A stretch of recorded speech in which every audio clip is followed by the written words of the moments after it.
saneamiento. El título de esta conferencia es Agua y saneamiento en desarrollos formales con el ingeniero José Ignacio Sanabria. Antes de comenzar formalmente, recordarles por favor mantener sus videos y sus micrófonos apagados. Una vez finalice la conferencia, pueden hacer sus preguntas vía chat y nosotros se las compartimos a nuestro invitado. También me acompaña el profesor José María de Viana, coordinador de este programa, quien quiere compartir con ustedes una información antes de dar inicio. Profesor. Bueno, pues muy buenas tardes y bienvenidos todos. Hoy tenemos, ¿verdad?, el privilegio de tener a José Ignacio Sanabria, que va a hablar del tema de redes de agua y saneamiento en asentamientos informales. Y ustedes pueden preguntarse, bueno, ¿y por qué informales? Bueno, porque los asentamientos formales son aquellos en que las personas construyen sus viviendas luego que está construido un urbanismo. En todas las ciudades latinoamericanas prácticamente ha ocurrido que el proceso de crecimiento informal ha sido más vigoroso y más rápido en casi todas las ciudades, y eso hace que haya una parte de la ciudad que está en condiciones informales, que son asentamientos en donde la forma como se planificaron las viviendas, que las viviendas llegaron primero que los servicios. Hoy vamos a hablar de los asentamientos informales. Yo quería simplemente hacer una breve referencia al tema de la informalidad, que es efectivamente un problema urbano muy serio, porque si tenemos informalidad, prestar servicios es mucho más complicado. No solamente hacer llegar los servicios, sino posteriormente las labores de facturación y cobranza se convierten en un verdadero problema. Vamos a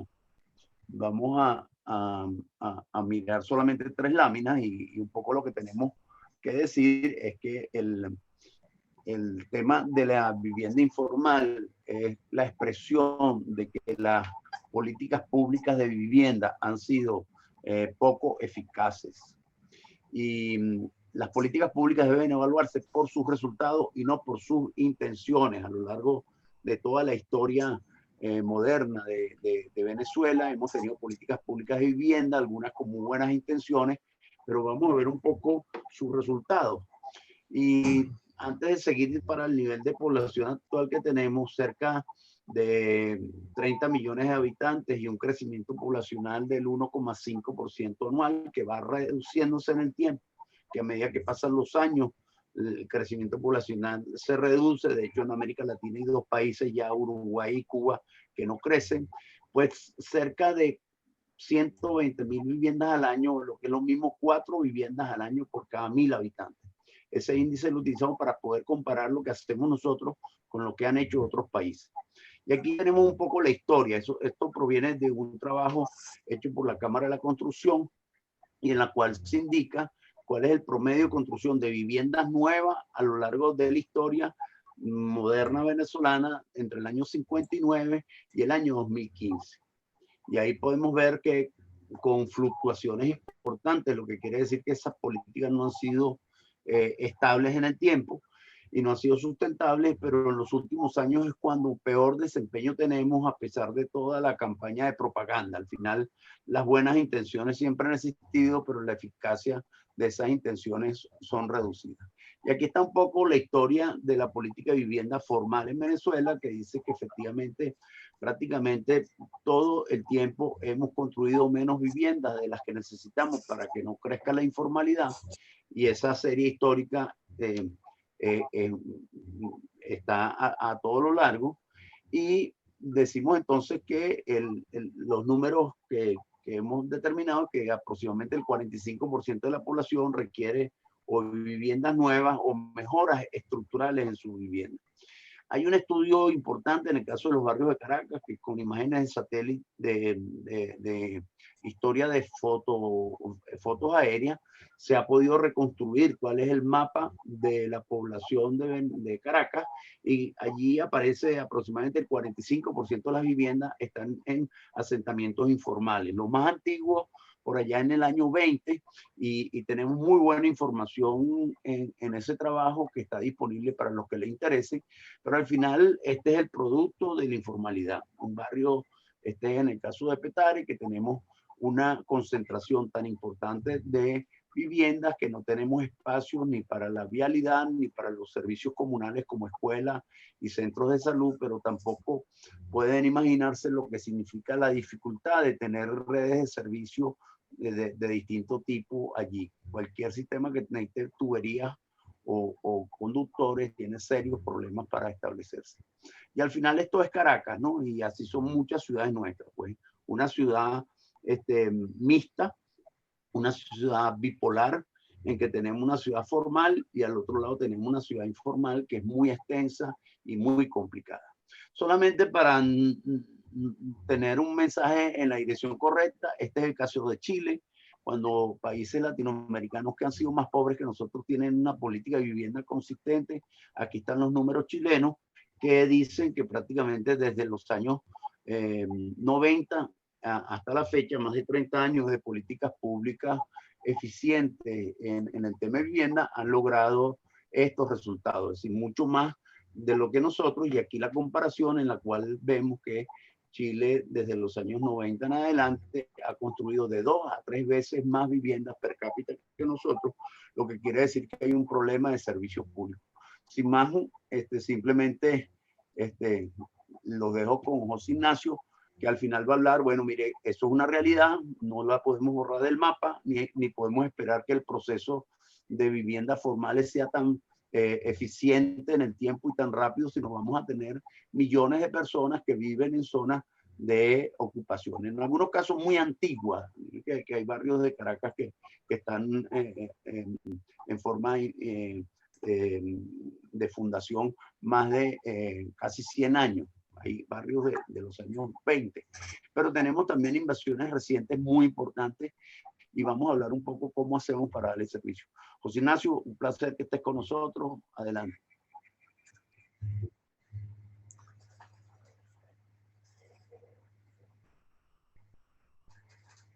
Buenos días, me están oyendo, no sé si me están viendo, porque hoy la tecnología me ganó 1-0, no logré montar la presentación de modo que la maneje desde acá, y de Aide Delgado me está ayudando amablemente desde el IESA, espero que todo salga bien, así que bueno, podemos comenzar con la presentación, Eddie, cuando quieras, o cuando se pueda. Perfecto. Entonces vamos con la primera lámina, con la primera diapositiva. Yo la estoy viendo en modo en modo de edición, no de presentación. Ok, ahí vamos.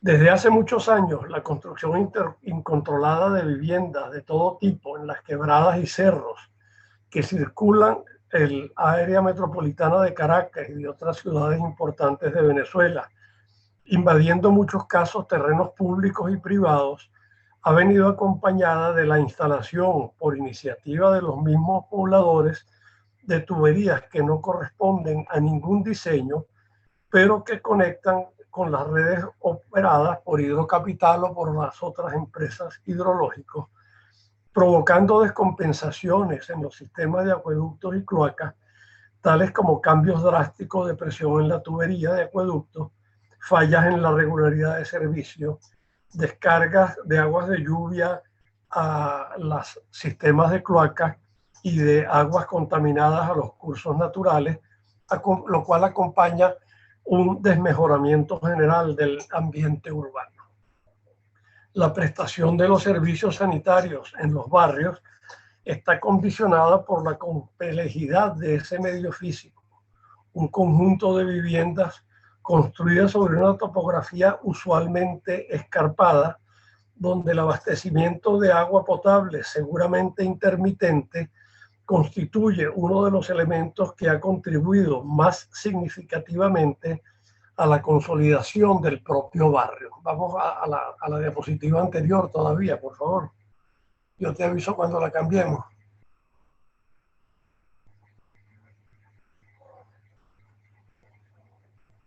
Sí, puede. Bueno, generalmente Los terrenos hoy ocupados por viviendas que han sido construidas por materiales de todo tipo, de variada fabricación, fueron originalmente destinados a zonas verdes o a zonas de protección en los planes de desarrollo urbano de las ciudades, siendo hoy pues zonas marginales a las quebradas que fueron cursos de agua naturales, pero que sirven actualmente como los colectores de agua servida. Además, estos cursos naturales están siendo utilizados para descartar todo tipo de material de desecho que a veces son acarreados por las aguas decrecidas, pero que frecuentemente se depositan obstruyendo el libre paso de las aguas, ocasionando desbordamientos, inundaciones y todo tipo de catástrofes. El 28 de julio de 2010, a través de la resolución 64292, la Asamblea General de las Naciones Unidas reconoció explícitamente el derecho humano al agua y saneamiento. Vamos a la siguiente, por favor.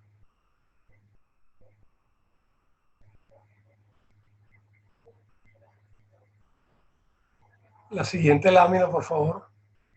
La que estaba antes.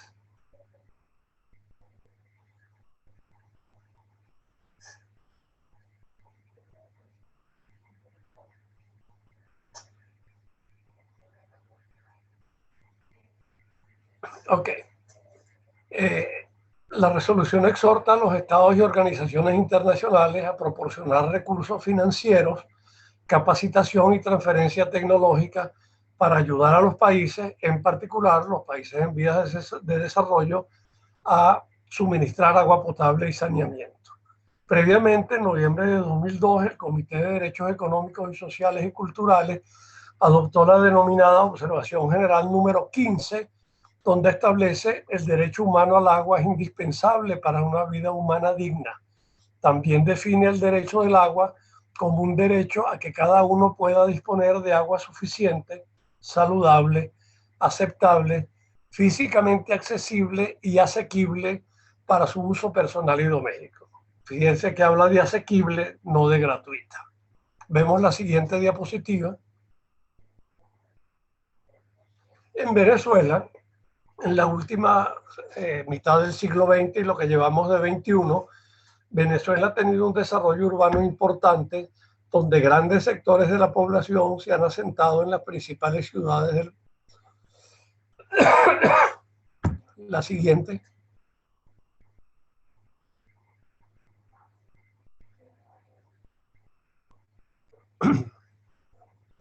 Podemos ver la siguiente, por favor.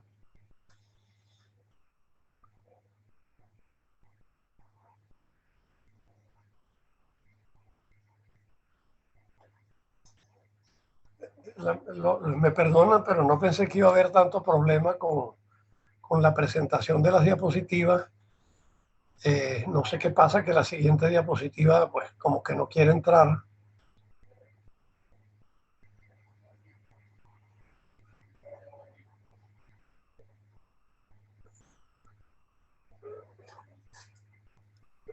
¿Cuál es la No siguiente? Se puede poner en otra forma de presentación e irlas así como bajando una por una, aunque sea más pequeño, aunque no estemos a pantalla completa, porque se me va a complicar mucho la posibilidad de presentar esta charla. Allí la ves, Ignacio. Están las presentaciones. Sí, pero yo quiero la siguiente. Antes tenía la siguiente y volví atrás. Yo quiero la siguiente. ¿Cuál es la siguiente? ¿La del cisterna o más adelante? La de Venezuela, una que habla sobre Venezuela. Ahí está. ¿La ves? No la veo. No. Dice Venezuela en la última mitad del siglo XX. Esa no aparece. Bueno, nosotros sí la estamos viendo, Ignacio. Ahora sí llegó. Bien, como ejemplo de esta situación está que en el área metropolitana de Caracas, estas zonas identificadas como de desarrollos no controlados, a comienzos de los años 90 representaban el 52% de la superficie total del país.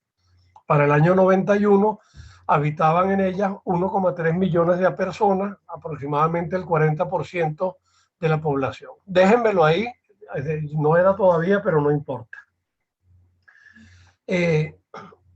Como decía José hace un momento, hay dos ciudades, la formal, regulada por las normas de desarrollo urbano con los servicios básicos necesarios para garantizar un nivel de vida adecuado y aceptable. Volvimos atrás.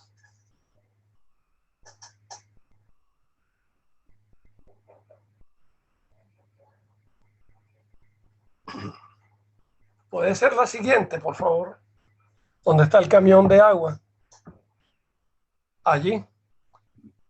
Bien. La necesidad de abastecerse de agua para el consumo humano ha sido por lo general suficiente motivo para propiciar la colaboración entre vecinos que conjuntamente y por su propia cuenta proceden a practicar una sola toma de tubo de acueducto para así prescindir de la pila pública y obtener un servicio directo y confiable, aunque ni garantizado, ni continuo, ni necesariamente potable. Una solución para la distribución de agua en los barrios consolidados, que ha sido practicada en numerosas oportunidades, consiste básicamente en conectarse mediante una espita a alguna tubería de distribución que pase cerca del barrio para conducir el agua hasta el sitio de consumo, que por lo general es una vivienda que aisladamente se aprovecha de su obra de toma. Las experiencias en comunidades con soluciones técnicas de adoptar una sola obra de toma para la distribución de agua a un conjunto de viviendas parecen lo bastante conocidas en el medio y no haber requerido de apoyo técnico para su realización. Esto ha demostrado que no es difícil entender la participación cuando cada cual aporta con su parte que le corresponde al total del servicio y reconoce que el resultado redunda en el beneficio de todos por igual. Si podemos ir a la diapositiva número 4, por favor. Un ejemplo de esto que les puedo poner es una señora que viene a trabajar aquí en mi casa.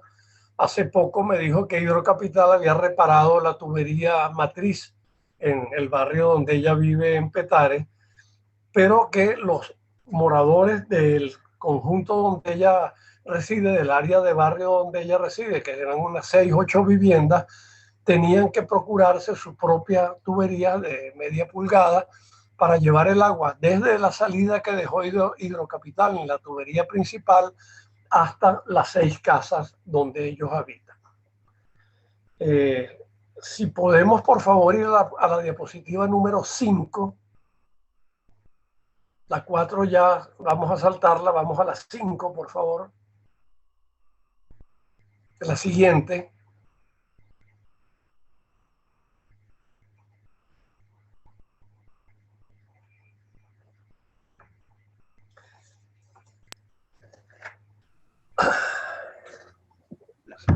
Ya nos encontramos en la 5, profesor.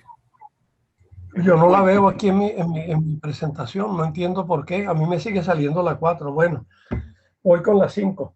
La recolección de aguas servidas, por estar favorecida por la fuerza de gravedad, oculta una premisa subyacente que identifica el problema básico con todas las consecuencias de insalubridad. En efecto, solo se hace presente aguas abajo de la fuente de contaminación.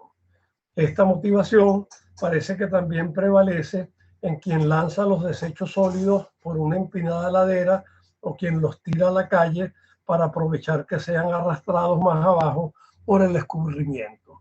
En esta fotografía que ven ustedes es una típica quebrada de un barrio de Caracas donde las aguas servidas de las calles llegan hasta esa quebrada, la cual, como prácticamente única medida, más adelante logra ser canalizada. Vamos a la diapositiva número 6. Me avisa cuando estemos allí porque yo no la veo definitivamente. Ya nos encontramos en la 6. Ay, Dios mío, ¿cómo puedo hacer yo para...?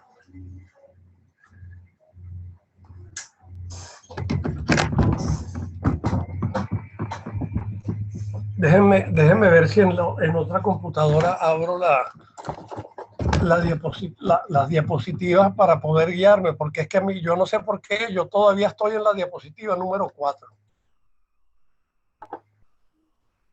Entonces no puedo coordinar mi...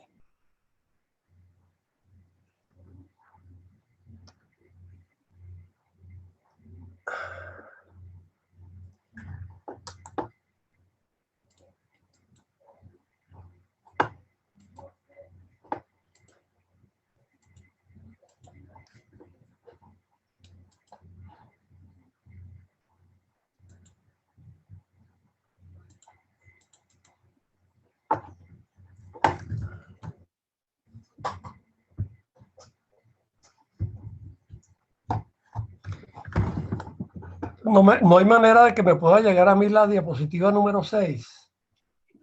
No sé qué pasa no me llega la diapositiva número 6. Profesor, le recomiendo que la abra en su equipo, igual como si usted la fuera a pasar. Y como nosotros la estamos viendo en tiempo real, usted puede apoyarse en la diapositiva mientras comenta. ¿Ok? Y nosotros nos ocupamos de pasarle la diapositiva para el resto de la audiencia. Ahora que está entrando aquí la diapositiva número 5 en mi máquina. Sí, tiene un delay de allí para ver. Entonces, José Ignacio, sal de... ¿qué hago? ¿Me salgo de aquí?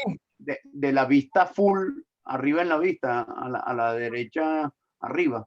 Sal de la vista full y sigue tú la presentación por PowerPoint que estás conectado, y entonces nosotros te seguimos con la presentación en Zoom, que está perfecta. Déjame. Es salir de pantalla full y entonces tú ves a un ladito Zoom y ves la presentación en tu propia computadora.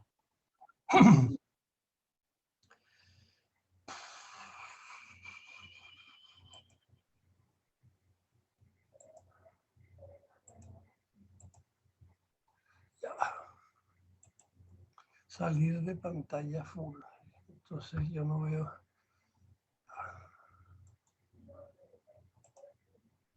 Bien, bueno, voy a mi computadora entonces. Y sigues conectado, te estamos escuchando. Me perfecto. perdonan, pero... No hay problema. Bueno, voy. Entonces, estamos en la diapositiva número 6. Sí. En la diapositiva número 6 ustedes pueden ver cómo ha sido la evolución en el tiempo de la población en la ciudad de Caracas. Para el año 1920, Caracas era una pequeña ciudad que no llegaba a 1000 hectáreas de desarrollo. 20 años más tarde, apenas había triplicado y teníamos unas 3000 hectáreas de desarrollo de la ciudad.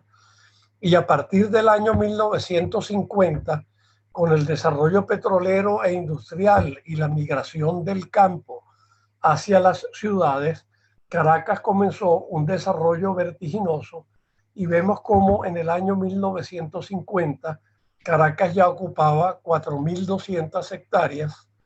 En el año 1971 Caracas ocupaba 13.000 hectáreas, y en la actualidad Caracas ocupa unas 30.000 hectáreas entre desarrollos formales y no formales.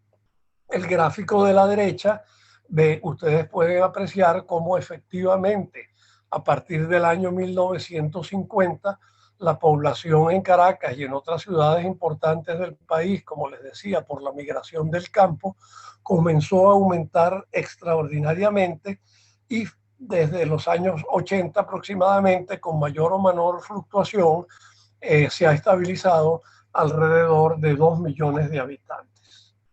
Si vamos, por favor, a la siguiente diapositiva, hay una primera plano, hagan un clic, hay un primer plano donde aparece allí cómo era la ciudad de Caracas en 1938.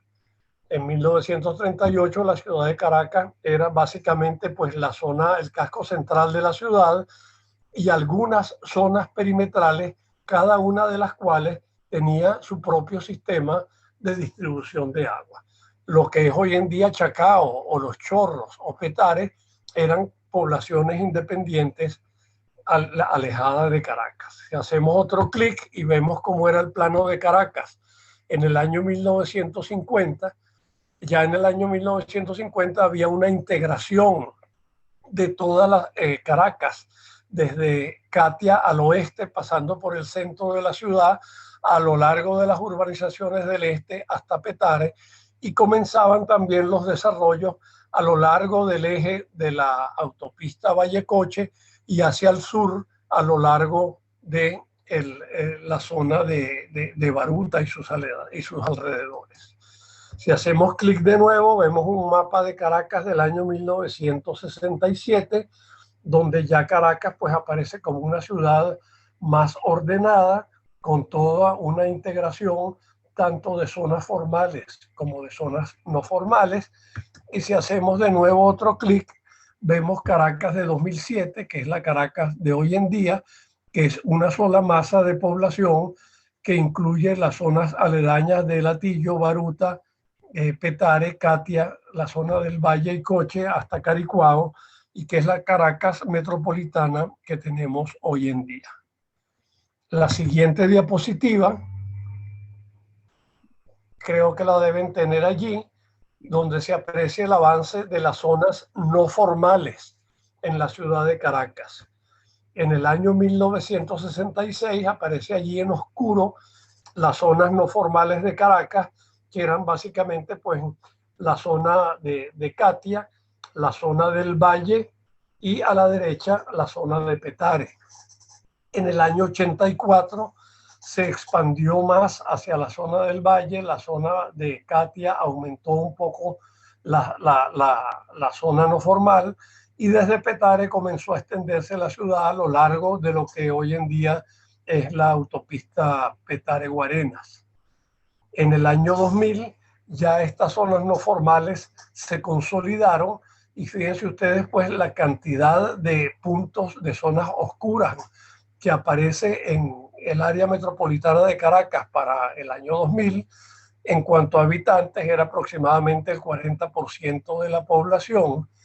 Y a partir del año 2014, estas zonas empezaron a consolidarse, pero ya no creciendo en lo horizontal, sino creciendo en lo vertical.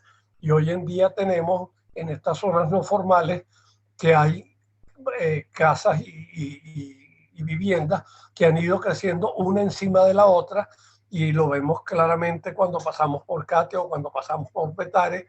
Hay viviendas no formales de 2 y 3 pisos. La siguiente diapositiva aparece la cobertura de agua potable en barrios en el año 2015, que es la situación que actualmente existe, donde a todas estas zonas en color marrón les llega agua potable por el sistema de distribución de Hidrocapital. Le llega por tuberías matrices. La distribución a cada casa se hace mediante tuberías no formales a partir de la tubería principal, y lo que se tiene es eso, una cobertura de agua potable, pero no una cobertura de saneamiento, porque las obras de saneamiento lamentablemente en estos barrios no existen. Ustedes ven allí cómo los barrios, la cobertura de agua potable se extiende a la derecha, a lo largo de la autopista Petare-Guarenas y a lo largo de la carretera de Fila de Mariches. La siguiente diapositiva vemos pues los problemas más frecuentes que vamos a ver los problemas más frecuentes que se presentan. En el caso de recolección de aguas servidas, nosotros vemos aquí una serie de fotografías en el barrio Catuche y en el barrio La Morán de la Cota 905, donde la descarga de las aguas servidas se hace directamente a los sistemas de drenaje, bien sea mediante descarga de tuberías, como la primera fotografía de arriba a la izquierda a la quebrada, mediante descarga a veces de las mismas viviendas directamente vertical hacia las quebradas y las pequeñas sistemas de drenaje, o como en el caso de la derecha, a través de cunetas o sistemas de drenaje quizás un poco más formales, donde de nuevo las aguas servidas de las casas son directamente descargadas a esas cunetas que van al sistema de drenaje, nunca al sistema de cloacas. En la siguiente diapositiva vemos cómo son los sistemas de distribución de agua potable.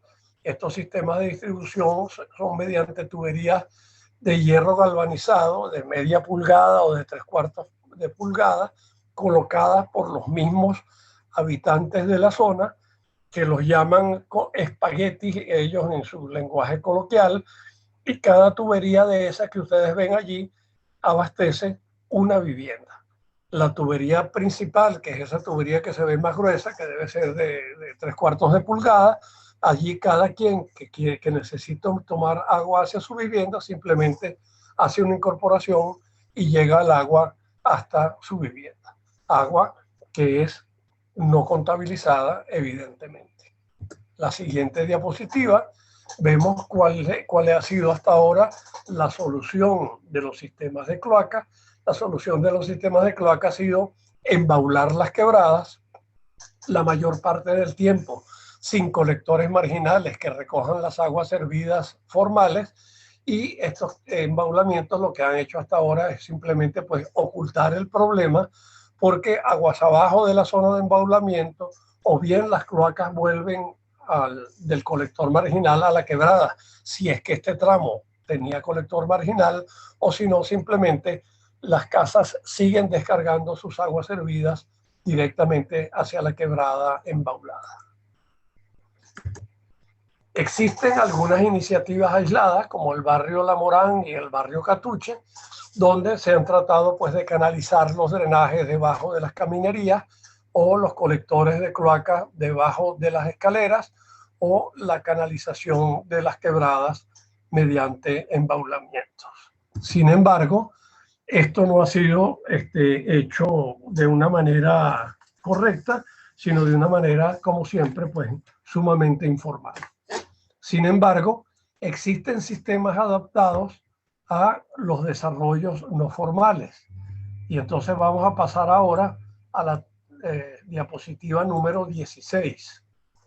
En esta diapositiva número 16 vamos a hablar de cuáles son los sistemas que en otros sitios con éxito se han empleado para resolver el problema de agua potable y alcantarillado sanitario en desarrollos no formales.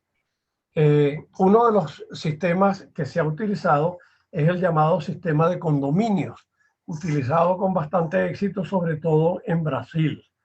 Con frecuencia se malinterpreta el término condominial, y por ello es importante empezar con una breve descripción del modelo. El sistema de agua potable y alcantarillado condominial se basa en dos conceptos primordiales que difieren del concepto convencional de suministro de agua potable y alcantarillado según la norma. El primer concepto redefine la unidad en la cual se presta el servicio. Mientras los sistemas convencionales prestan esencialmente servicio a cada vivienda, los sistemas condominiales lo hacen a cada manzana de viviendas o cualquier grupo de viviendas que podría denominarse unidad de vecindario o condominio, donde los desarrollos no son tipo urbanización. Esto es similar al concepto de brindar una sola conexión a un edificio de apartamentos, salvo que en el caso de que nos toca, el condominio es físicamente horizontal e institucionalmente informal. Como resultado de este nuevo concepto, la red pública ya no necesitará conectarse a cada vivienda ni estar presente en cada calle, sino simplemente disponer de un punto de conexión único para cada manzana urbana o su equivalente. Por lo tanto, la longitud necesaria de red es considerablemente más corta que la de un sistema convencional. Se necesita aproximadamente la mitad de longitud de tubería para alcantarillados y un cuarto de longitud para los sistemas de agua potable. En el caso de alcantarillado, la descentralización se concibe por medio del uso de las cuencas hidrológicas de drenaje, tomando en cuenta factores tales como la disponibilidad de terreno para pasar los colectores y las condiciones ambientales locales. El segundo concepto distintivo detrás del modelo condominial es el desarrollo de una relación más estrecha entre los proveedores de servicios y los usuarios, de tal forma que se alienta a las dos partes a un acuerdo para facilitar la expansión de servicios y la adaptación a las necesidades y restricciones locales. De esta manera, el condominio se convierte no solo en una unidad física de prestación de servicios, sino en una unidad social que favorece las decisiones colectivas y se organiza con la participación de cada uno de los moradores. Esto se redunda en un bajo costo para el condominio, aunque no en una desmejora en el servicio. Si vemos la siguiente diapositiva, la número 17, aquí vemos pues dos tipos de condominio. El condominio estaría definido por la manzana o su equivalente. En la de la izquierda es la principal instancia de participación en el proceso y la unidad básica de atención. A la derecha, donde la ocupación es caótica, el condominio es delimitado por una agrupación de edificaciones que en las condiciones locales se aproxima a la idea de una manzana. La red necesita pasar solamente, la red de cloacas, por los puntos de desagüe natural de cada manzana, bien sea el borde de la manzana donde está la incorporación de acueducto o siguiendo la cuenca hidrográfica en el caso de los espacios irregulares. Lo otro importante es que se presenta a discutir con los vecinos en las propuestas de alcantarillado son las reglas y condiciones básicas de servicio, promueven la movilización de los vecinos y la adhesión de la manzana al servicio de alcantarillado y a la organización del condominio. Y es importante la elección de un representante del condominio que se ocupe de velar por el buen funcionamiento de estos sistemas. En la siguiente diapositiva, en la 18, vemos un ejemplo de ubicación de los servicios. Esto puede ser asimilado a lo que se hizo en el pueblo o en la ciudad de San Salvador de Bahía. En Brasil, San Salvador de Bahía posee una topografía de cerros y favelas muy similar a la de los barrios de cerros de Caracas, con casas encaramadas una encima de la otra. En San Salvador de Bahía se llevó un proceso previo de convencer a la población que llevó desde el año 91 al 97 para convencer la creación de condominios y para poder iniciar el plan. Para el año 2005 había aproximadamente un 30% de las viviendas de las favelas conectadas a los sistemas condominiales. Cuando las restricciones de espacio evitaban la instalación de un colector tradicional por gravedad, se utilizó la presurización del sistema de alcantarillado como una alternativa. En el esquema que ustedes tienen allí, la tubería de cloacas que va por debajo de la escalera sería ese colector presurizado que da servicio a las viviendas más altas dentro de este cerro de favelas, y las viviendas más bajas, las que están por debajo del nivel piezométrico de la tubería de cloacas a presión, entonces se servían mediante un colector de cloacas superficial que iba al sistema de tanquillas y de allí a la tubería formal de cloacas donde ambas eran descargadas. Los drenajes, como ustedes ven allí en la nota superior derecha, era por cunetas paralelas a estas escaleras o a estos sistemas de acceso a las viviendas, y la tubería de acueducto siempre fue hecha tubería superficial, de modo que cada morador o cada grupo de moradores pudieran conectarse directamente a la tubería sin tener que romper el sistema pues, de escaleras o el sistema de viviendas. La siguiente diapositiva, la número 20, otro sistema de abastecimiento de suministro de saneamiento en zonas no formales son los denominados sistemas de alcantarillado sin arrastre de sólido o ASAS, que constan de un tanque interceptor cuya función es la de separar los sistemas de agua potable, de agua servida, perdón, la parte líquida de la parte sólida. El sistema de alcantarillado sin arrastre de sólido constituye una tecnología simplificada y de bajo costo que ha sido utilizada con éxito en varias pruebas pilotos en Colombia, en Brasil, en México. Este sistema permite ofrecer a las áreas marginales soluciones racionales para su saneamiento, son de fácil diseño, con un funcionamiento confiable y de bastante bajo costo de operación y mantenimiento. Como les decía, el principal sistema de alcantarillado sin arrastre de sólidos es un tanque interceptor cuya función es separar en las aguas hervidas la parte líquida de los sólidos sedimentables, de los sólidos flotantes y de las grasas.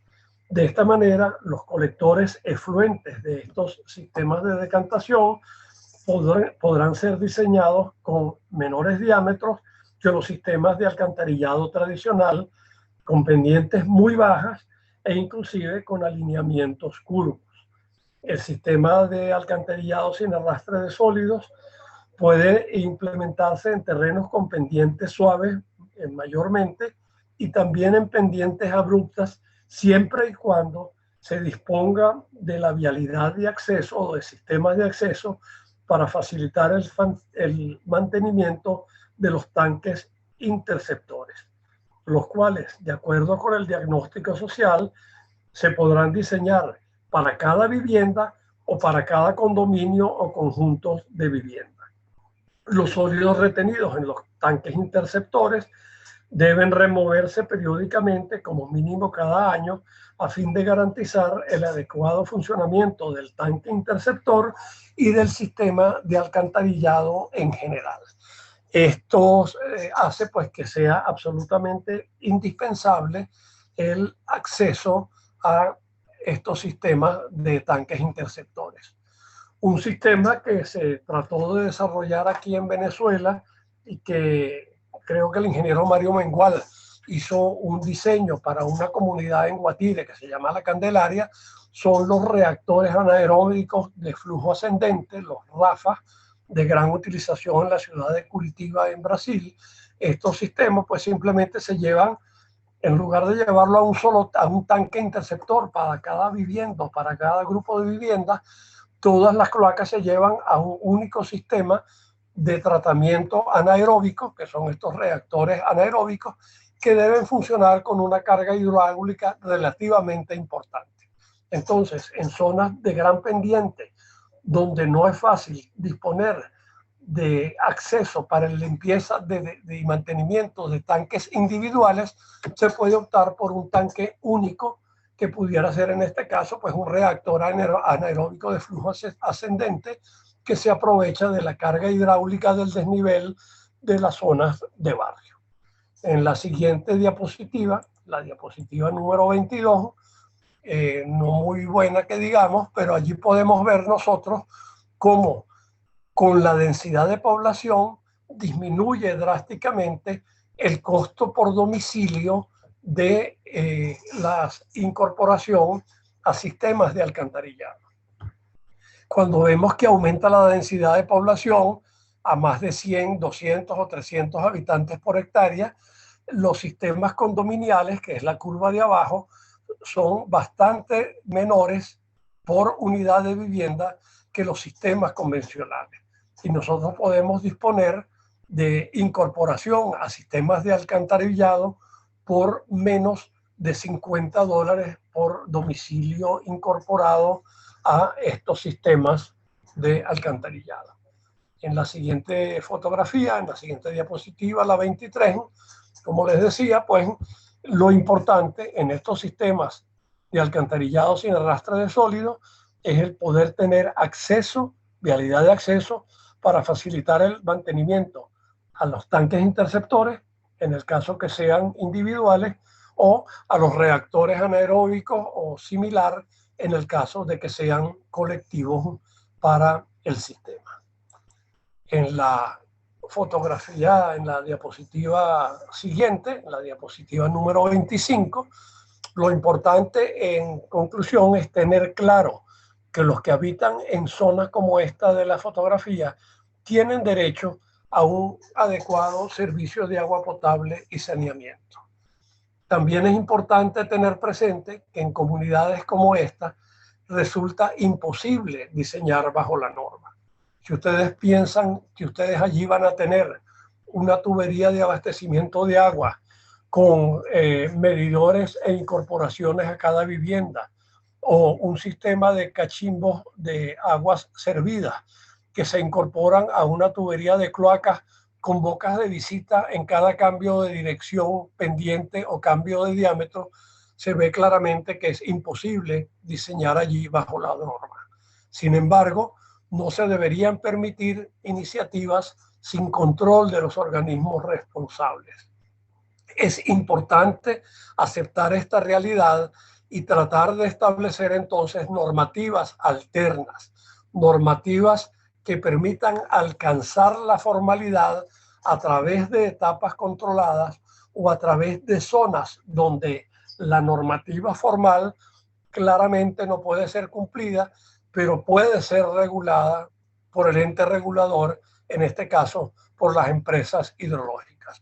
Recuerden que lo mejor suele ser enemigo de lo bueno, y por tratar de llevar nosotros servicios formales de acuerdo a la norma a zonas de barrio como esta, es que hasta el momento pues no hemos logrado llevar ningún tipo de servicio a ellas.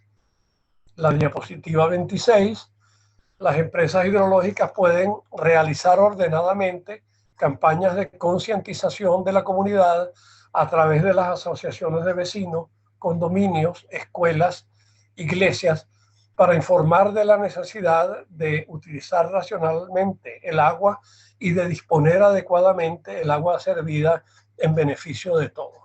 Lamentablemente, estas asociaciones de vecinos han sido utilizadas más con fines políticos que no con fines realmente de llevar los servicios públicos de agua potable, saneamiento y electricidad a estas zonas. Aquí las principales recomendaciones podrían ser, por ejemplo, para disminuir el uso irracional del agua, la utilización de piezas sanitarias de bajo consumo subsidiadas por el Estado, mejorar los hábitos de consumo, como cerrar la llave al cepillarse los dientes, al afeitarse, al lavar los platos, vigilar que las piezas sanitarias estén bien y evitar botes.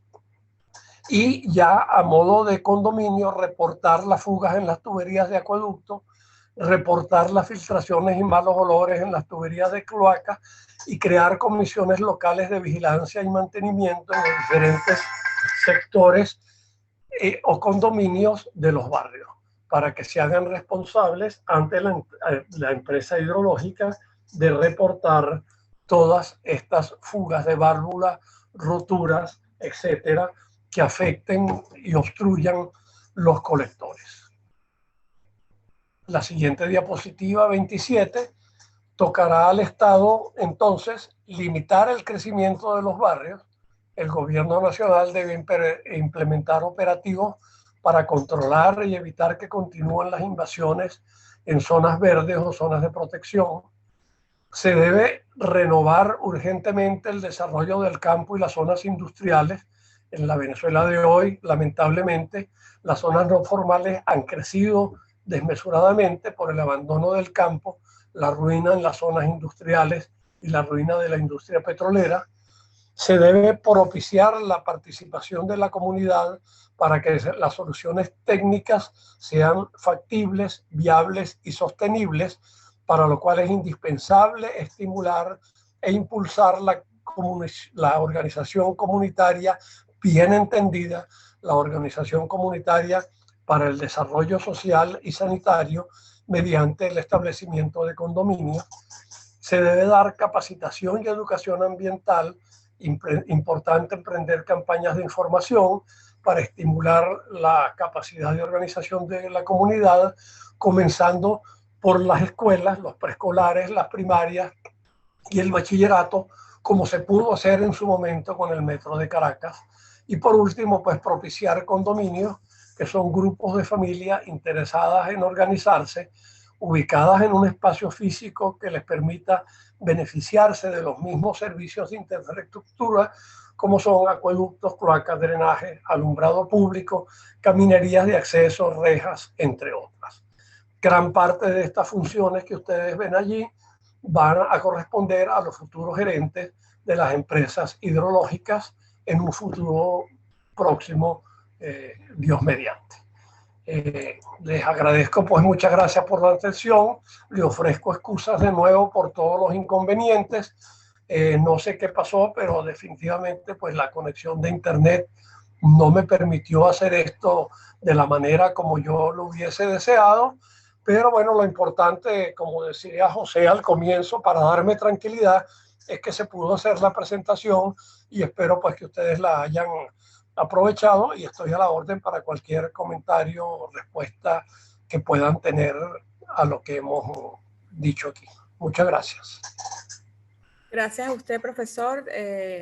También le ofrecemos acá disculpas a nuestros participantes por lo de la presentación, pero bueno, ya finalizamos. Si quieren hacer sus preguntas a través del chat, con gusto se las vamos a leer a nuestro invitado, el ingeniero Sanabria.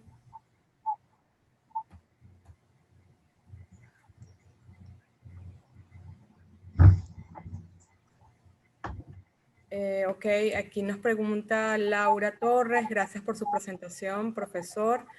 Veo que en el mantenimiento propuesto se ve un camión que entra al barrio. Sé que algunos barrios tienen acceso, pero otros no. En ese caso, ¿se haría un manual y se tendría que llevar hasta el camión de recolección? Sí, en este caso habría que hacer un mantenimiento manual, pero eso complica las cosas, pues porque no todo el mundo está dispuesto a ir a limpiar un pozo séptico. Lo que sí se puede hacer es contratar cuadrillas que puedan hacer el mantenimiento de las trampas de sólidos, y hacer en este caso entonces, donde no haya acceso a un camión para recoger una trampa de sólido comunitaria, tratar de hacer más bien trampas de sólido individuales, donde por lo general pues cada uno está más dispuesto a tratar con sus desperdicios que no con los desperdicios ajenos. Pero es importante, y esa es una de las limitaciones evidentemente, es importante poder disponer de un acceso para el mantenimiento de los tanques de sedimentación. El profesor Jacobo Rubinstein hace un comentario: excelente presentación, no hay nada que disculpar, increíble contenido y da esperanza y líneas de trabajo. Gracias, José Ignacio. Profesor José María de Viana, ¿en qué ciudades conoce usted los sistemas condominiales han logrado gran cobertura y cuáles acueductos serían las modificaciones? Fíjense, de lo que he logrado leer y conocer, ciudades como las nuestras con topografía irregular, la única que yo conozco donde se ha hecho a gran escala este sistema condominial y está funcionando, está operativo y funciona adecuadamente, es la ciudad de Salvador de Bahía en Brasil. Hay otras ciudades y otros barrios en otras ciudades brasileras, zonas más planas, donde se han establecido sistemas condominiales. En la ciudad de Barranquilla, en Colombia, sé que se han establecido sistemas condominiales con el uso de alcantarillado sin arrastre de sólidos.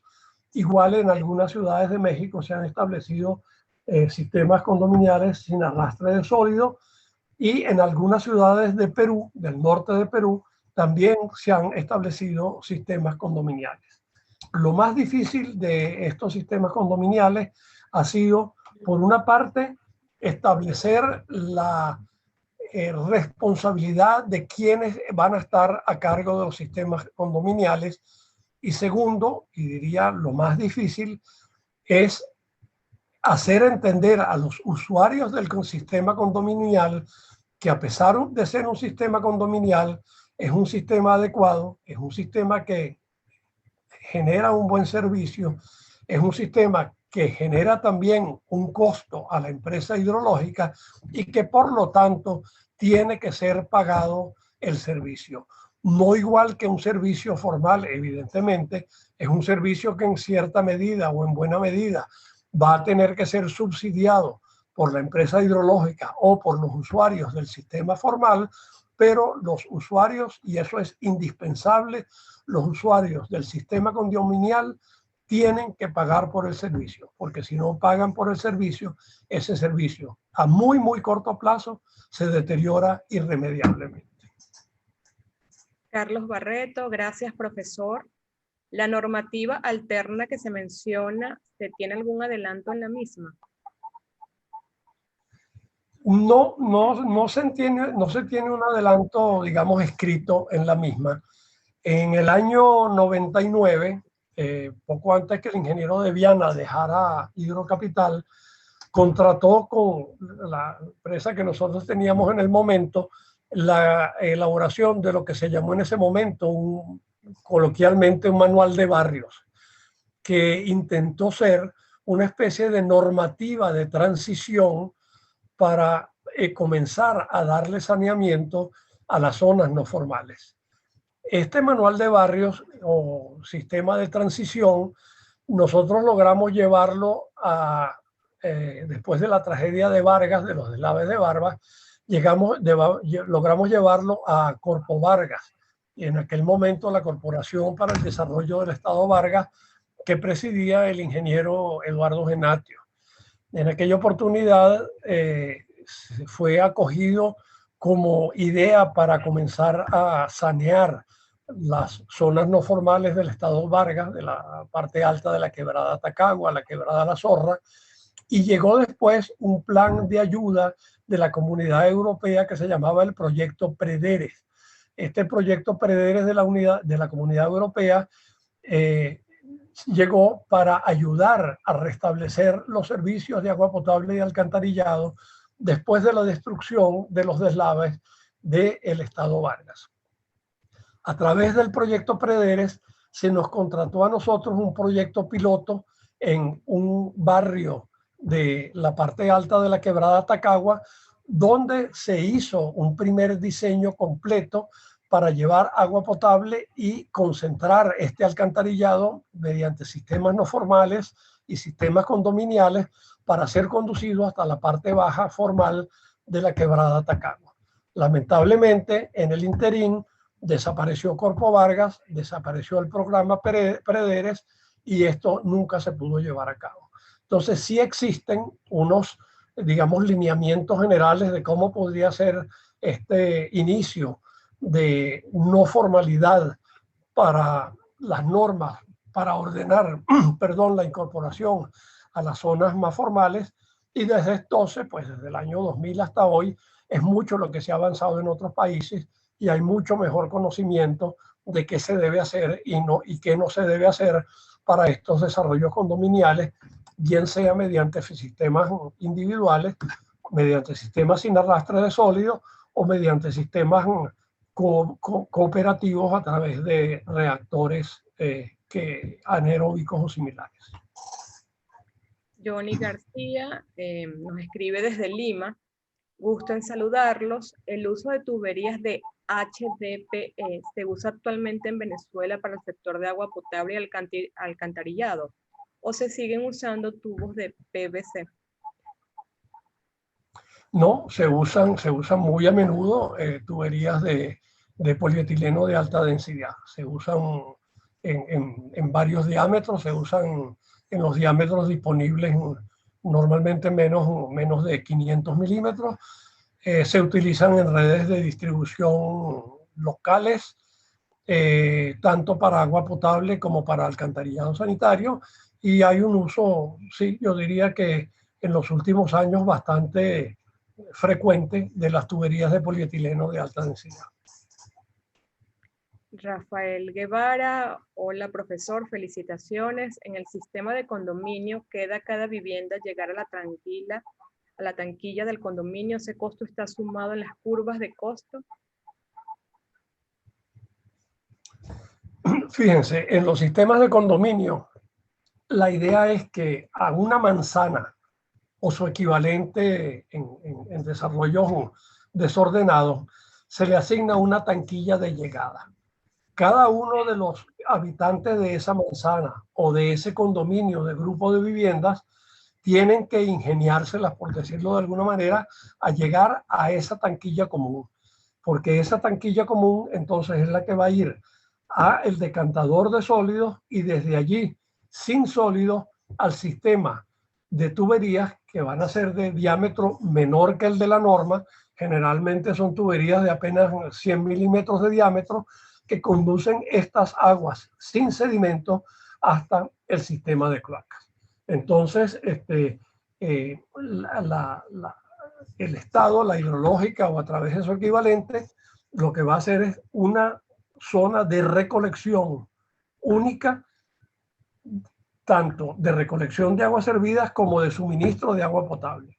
Y a partir de ese punto, bien sea hacia la manzana o su equivalente, cada uno de los habitantes es responsable de costearse su incorporación de agua potable y su incorporación de agua servida hasta esa tanquilla común.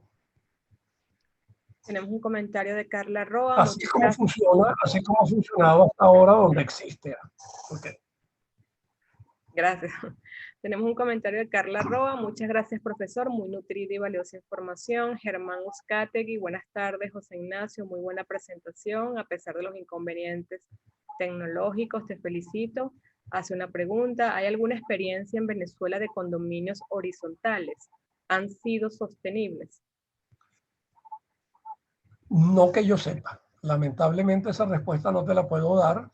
Es lo que te dije, pensábamos hacer una con Prederes en la zona del barrio de Tacagua y eso nunca se llevó a efecto. Eso fue aproximadamente en el año 2005 más o menos. Pero desde esa época para acá, pues mi contacto con las hidrológicas no ha sido muy fluido ni muy frecuente, entonces no te podría decir, pero me atrevo a decir que no hay una experiencia de condominio horizontal en Venezuela. Andrés Marcano menciona, como parte de las obras hacia la comunidad que se desarrollaron en la construcción del cable Tren Petare, laboré para la oficina del profesor Divazón y se desarrollaron los proyectos de adecuación en vista hacia la formalización de los servicios de acueducto, cloacas y drenaje de las diferentes barriadas de Petare Norte. ¿Hay alguna respuesta a ese comentario? Continúo. Eso, bueno,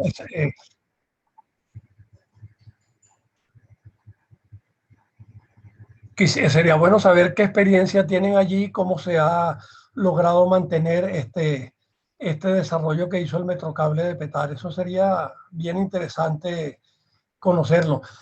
Con el Metrocable de Antímano yo estuve también con el ingeniero Roque García involucrado en hacer algo como esto para el desarrollo del Metrocable de Antímano. Se hizo un primer proyecto, pero lamentablemente, hasta donde yo sé, eso también quedó en la nada. Rafael Guevara, también un comentario. En muchas poblaciones las viviendas no se incorporan al colector. Por el costo que implica, la mayoría tiene un fregadero, bate y baño en la parte de atrás. Sí, eso es correcto. Y ese comentario yo lo hice en las clases síncronas. No lo hice hoy, pero efectivamente uno de los principales problemas con el que se encontraron en el desarrollo de condominios en Brasil fue el hacer que los habitantes de cada vivienda hicieran un gasto para ellos importante, modificando drásticamente el sistema de recolección y de disposición de aguas servidas de su vivienda, los cuales eran usualmente hechos o bien hacia una quebrada o bien hacia la parte posterior de la vivienda, teniéndolo que traer hacia la parte de adelante de la vivienda. Y nosotros siempre hemos recomendado que cuando los proyectos de cloacas sean desarrollados en zonas que originalmente no había cloacas, sino pozos sépticos o excusados de hoyos similares, la municipalidad o la hidrológica asuma como parte del costo del desarrollo del sistema de cloacas la incorporación de la vivienda a ese nuevo sistema de cloacas, porque si no, los habitantes tienden a seguir usando su séptico, su sumidero hacia la parte de atrás de la casa, porque el total le funciona y no representa costos adicionales para ellos. Laura Torres menciona en la ciudad de Salvador de Bahía y en las otras ciudades, primero se hizo un gran proceso de formación de las personas, porque veo que la comunidad debe estar muy bien implicada en el proceso y eso es bastante difícil hacia donde ella lo ve. Sí, eso es indispensable. Involucrar a la comunidad, convencer a la comunidad. Fíjense que, bueno, como les decía en la charla, en Salvador de Bahía se llevaron prácticamente 7 años, desde el 91 hasta finales del 97, nada más que mientras construían, convenciendo a la gente de que era conveniente incorporarse a ese sistema. Y en el año 2005, prácticamente 15 años después de haberse iniciado, solo el 30% de la zona estaba incorporado a los sistemas condominiales. Pero bueno, tanto va el cántaro a la fuente hasta que se rompe, y yo creo que la gente se convence a la larga de que es preferible tener un sistema de saneamiento adecuado que no seguir sin incorporarse a este sistema de saneamiento. Pero es un proceso largo, es un proceso de convencimiento, es un proceso que tiene que comenzar en la escuela y que es un proceso que lleva, en el mejor de los casos, 15 a 20 años. No es un proceso de hoy para mañana. Andrés Marcano, también Anauco y Cotiza en ese momento como parte de los proyectos Saneamiento Río Guaire. Es importante que se sepa porque son proyectos que requerirán en su momento actualización y ejecución. Es correcto. Marcos Cornejo, excelente presentación, un saludo. En una oportunidad realizamos un estudio para realizar algo parecido a su propuesta en el barrio La Carmelera en Baruta. El principal obstáculo se presentó cuando algunos de los habitantes cuyas viviendas debían ser afectadas se negaron a aceptar ningún tipo de solución. Es necesario el proceso de educación. Sin duda. Y aquí en Venezuela tenemos un problema adicional, que es que los condominios aquí empezaron con un signo equivocado. Los condominios aquí comenzaron con un signo político. Entonces, en los barrios, porque me consta por personas con quien hablo, en los barrios están, por ejemplo, los que son del equivalente al condominio del barrio y los que son en contra del condominio del barrio. Entonces, si en un momento dado este condominio decide que es bueno incorporarse a un sistema comunitario, entonces los que están en contra le van a decir que no me voy a incorporar al sistema comunitario por la forma como se han llevado estos sistemas comunitarios. Entonces nosotros tenemos una doble tarea. Por una parte, reformar estos sistemas comunitarios para que se conviertan efectivamente en sistemas de ayuda social al barrio y de mejoras en el barrio, y solamente eso. Y segundo, convencerlos después de que las obras que se están haciendo son favorables para cada uno y que debemos utilizarlas e incorporarnos a esos nuevos sistemas condominiales de agua potable y de alcantarillado. Jesús Rafael Ayala menciona, creo que la participación de los ciudadanos es clave. Para ello, el sector hidrológico deberá generar un plan ambicioso de concientización, donde las personas se empoderen y realmente contribuyan con el cuidado de sus sistemas condominiales. Creo que es un punto álgido dentro de la propuesta. Sí, no hay duda que es así. Y aquí nosotros, bueno, lo que nos toca en la reconstrucción del país es difícil, es largo, pero si difícil y largo, por ejemplo, es reconstruir el campo, la industria, reconstruir la conciencia social de ciudadana, y yo creo que es el aspecto más difícil que nos viene por delante. David Montero, la hidrológica, propiciando la conexión a un servicio formal, puede promover un combo de piezas sanitarias de bajo consumo, precio-costo o muy económico, así como piezas estándares de conexión al sistema de red de agua y de aguas servidas, con la sola inscripción al servicio, y amortizar el costo de estos equipos con un plan tarifario básico que amortice este costo a lo largo de un año. Eso es correcto. Y eso, es más, eso tendría que ser por etapas. Primero, hacer un plan de incorporación, yo diría que gratuito. Y después de que estén incorporados y vean la eficiencia del servicio, hacer entonces un plan tarifario especial y convencer a la gente de que hay que pagar una tarifa para poder mantener ese sistema. Por eso digo que esto es un proceso largo, difícil, pero hay que empezarlo algún día.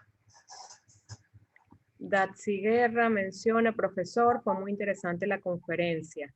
Los crecimientos informales son todo un reto en la Venezuela de hoy. Mi pregunta es, ¿cómo se hace en las ciudades como Maracaibo?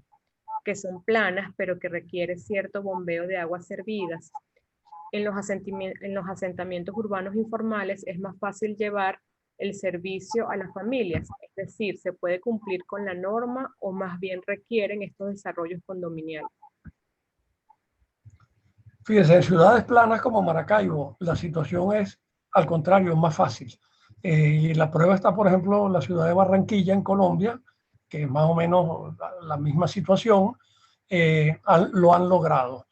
Porque teniendo estos sistemas, por ejemplo, de sistemas de alcantarillado sin transporte de sólidos, se pueden utilizar tuberías de mucho menor pendiente, tuberías de mucho menor diámetro, y la conducción en zonas de muy baja pendiente es bastante sencilla.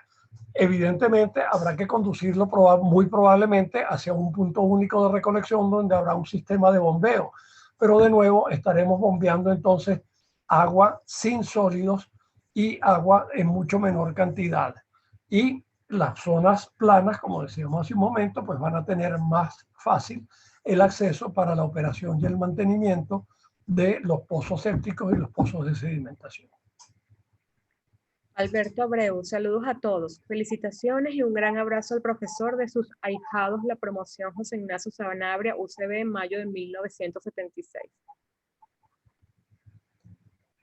Ya eso me hace ver hasta más viejo todavía.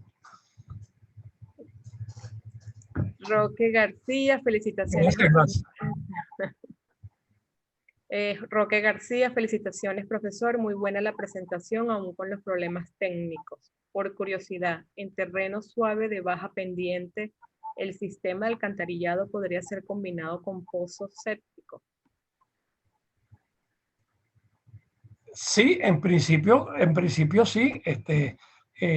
Lo que pasa es que aquí los pozos sépticos, como los que conocemos, estarían sustituidos por estas tanquillas de sedimentación. O sea, sería sacar la cloaca a la tanquilla de sedimentación y de allí agua sin sedimentos a un sistema de recolección que va a la cloaca principal. Porque si volvemos al sistema de pozos sépticos tradicionales como tal, volveríamos otra vez a un pozo séptico en la parte de atrás de la casa de uso individual para esa vivienda. Pero si lo que queremos es integrarlo en un condominio, pues tendríamos que hacerlo probablemente de manera individual, pero con tanquillas de sedimentación y efluentes sin sedimento. Es lo que yo haría. Aníbal Rosales, excelente presentación y tema. ¿Existe datos del beneficio en la salud de los habitantes por la implementación de los condominiales, digo, en Salvador de Bahía? Debe existir. Yo no los tengo disponibles, lamentablemente, pero estoy seguro que uno de los principales e inmediatos resultados es disponer de una mejor salud, sobre todo enfermedades hídricas, hongos, todo este tipo de cosas, evidentemente que tienen que disminuir. Andrés Marcanos, fuera de Caracas, la mayoría de las barriadas es bastante plana. Usualmente, cuando se hacen intervenciones, se sigue trabajando las propuestas tradicionales. En base a su presentación, ¿diría usted que los sistemas ASA son la mejor alternativa? Yo diría que sí, en las barriadas no formales, sin duda que sí. Es lo más económico. Ustedes vieron ahí la tablita de costos, pues los costos pueden ser, costos unitarios por usuario puede ser la mitad de un sistema tradicional. Se pueden utilizar tuberías menores. Los sistemas de empotramiento lo pueden construir los propios habitantes porque son tanquillas, no son bocas de visita. Hay muchísimas ventajas, pero evidentemente eso significa que debe disponerse de una normativa flexible que permita desarrollar estos sistemas y no obligue a que si se va a hacer un sistema de cloacas, tiene que ser con bocas de visita, en tanquillas de empotramiento, etcétera, etcétera. Profesor José María de Viana, profesor, comente la importancia de estos sistemas para darle seguridad a la estabilidad de los terrenos de cerros que se desestabilizan con las aguas servidas. Así, sin duda. Uno de los principales aspectos que y que en el caso de Salvador de Bahía están reportados como tales, es el beneficio de estabilidad a los terrenos donde se desarrollan estos sistemas. Ustedes pueden entender que si en un cerro o en un terreno inestable empezamos a hacer pozos sépticos o pozos sépticos consumideros de manera no controlada, vamos a saturar de tal manera el terreno que lo vamos a hacer todavía más inestable. En zonas planas, inclusive, la infiltración y la saturación del terreno puede hacer que colapsen los sistemas formales de cloacas. Entonces, el hecho de poder recoger estas aguas hervidas, llevarlas mediante tuberías al sistema formal, bien sea mediante sistemas condominiales o mediante sistemas sin arrastre de sedimentos, va a hacer que la estabilidad de los terrenos aumente considerablemente por disminución de la infiltración incontrolada debido a la disposición de aguas hervidas de manera individual. Eso no hay duda.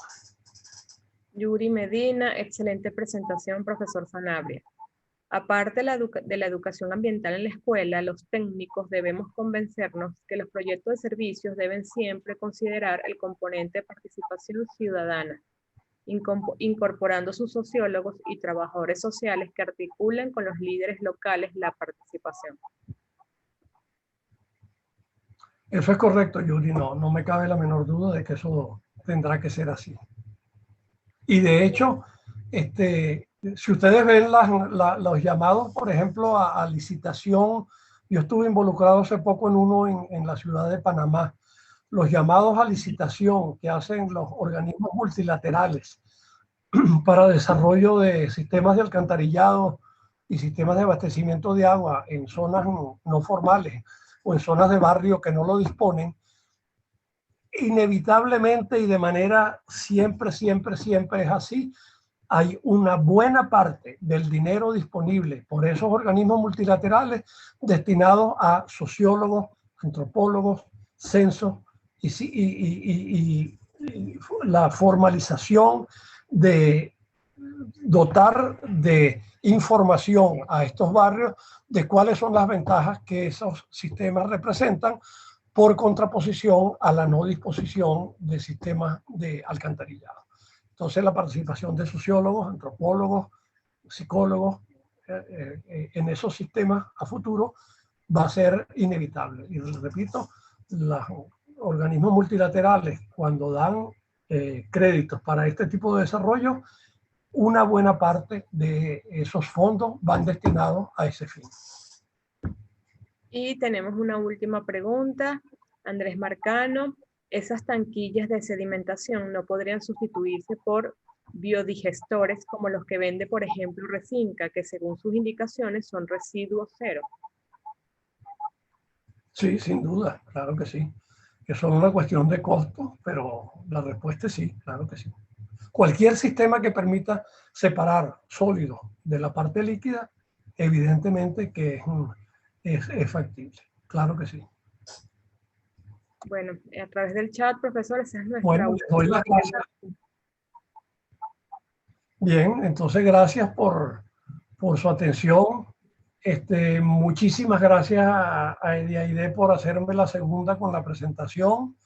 De nuevo, pues lamento que la tecnología no me haya ayudado, pero creo que, bueno, al final tuvimos un happy ending, como dicen por allí. Muchas gracias a todos.